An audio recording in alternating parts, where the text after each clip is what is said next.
समाविष्ट होऊ नये यावर नियंत्रण ठेवणं हा यामागचा उद्देश आहे। भारताच्या दौऱ्यावर आलेले इस्रायलचे परराष्ट्र व्यवहार मंत्री गिदोन सआर आणि परराष्ट्र व्यवहार मंत्री डॉक्टर एस जयशंकर यांच्यात आज नवी दिल्लीत महत्त्वपूर्ण बैठक झाली। भारतीय इस्रायल दरम्यान विविध क्षेत्रातले संबंध अधिक दृढ करण्यासाठी या बैठकीत चर्चा झाली।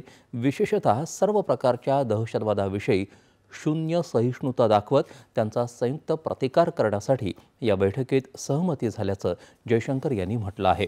यावेळी गिदोन सआर यांनी गाझा शांतता कराराबद्दल इस्रायलची मतं मांडली। त्याशिवाय कृषी, पर्यटन, वित्तीय व्यवसाय अशा विषयांवर चर्चा झाली। सेमीकंडक्टर आणि सायबर या विषयात परस्पर सहकार्य अधिक दृढ करण्यावरही यावेळी चर्चा झाली। भारत आणि इस्रायल यांच्यात दीर्घकाळापासून घनिष्ठ संबंध असून अलीकडे त्यांना नव्यानं उजाळा मिळाला आहे।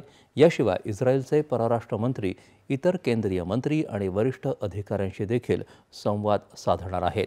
त्यांच्या भेटीदरम्यान विविध राजदूत, संशोधन संस्थांचे प्रमुख आणि उद्योग जगतातील प्रमुख नेते तसंच काही स्थानिक पातळीवरच्या व्यावसायिकांशी देखील ते चर्चा करणार आहेत।